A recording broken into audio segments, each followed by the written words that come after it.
Well, hello. My name is Michael Crane. I'm with Star. I wanted to make a quick video on how to change out the turbine and kind of go over a little bit of the important parts of maintaining it and taking care of it. The most important thing you need to know is you need to only use isopropyl alcohol. All right. Any kind of chemical wipes, cava wipes, all that kind of thing will leave a residue, and that residue will create corrosion. Corrosion is kind of like a rust. So what you'll find is if you do use wipes and that corrosion gets in there, it's going to be difficult to take the end cap off to change out the turbine. And it'll just make your turbine fall apart quicker. All right. So I'm going to kind of show you how to do this. If you have any questions, give me a call, but it's pretty easy. All right. So here's what we got. We've got our handpiece. We've got our key, a new turbine, isopropyl alcohol, a little cup, and a Q-tip. So if you want to change this out, it's very simple. Basically, this piece here is the end cap. It unscrews. It looks round, but it's actually square. What you're going to do is take your key, use the center hole, which is a square, put it in here until it engages. Now put your thumb on here in the middle and just turn it until it's loose. Once it's loose, take out the end cap, and then it helps to keep a burr in here.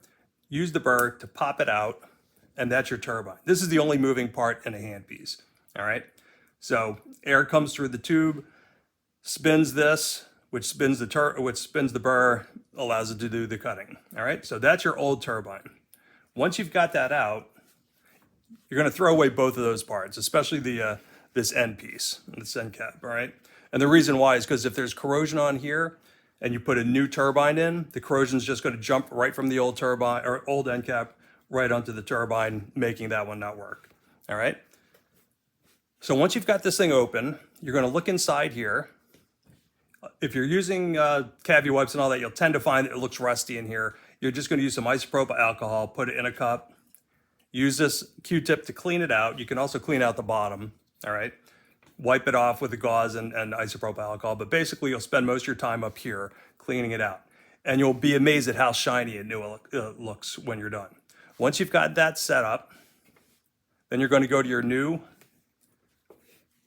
turbine.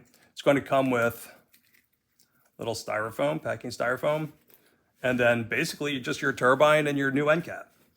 Once this is cleaned out, pop the new one in. You might have to give it a little pop at the end just to make sure it's in all the way. And then screw the new end cap on.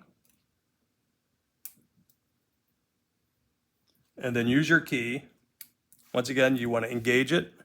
See how it's now engaged? Put your thumb in the middle so it doesn't flip-flop back and forth. And just spin it until it's tight. Then what you'll do is just spin this burr with your hands, get it kind of loose, and then it should be good. All right. In regards to warranty, something to know is that you have 1 year in which for the doctor to register this. So if, let's say, they buy this new turbine in January, they're going to have a year in which to register it, and then the warranty is activated from that point on. So in other words, January 1st, the doctor buys it. Let's say they register in July. Well, now the warranty is going to go from July of that year to the following year. All right. So that's just, it's good for them to know. All right. Other than that, there's really not much to know.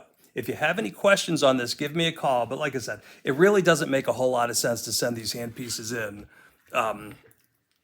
for repair because it's just too easy. It's different on a slow speed where there's gears involved, but with the turbine, it's just way too easy to do this. All right. Once again, if you have any questions, give me a call and I'll be happy to help out. All right. Take care.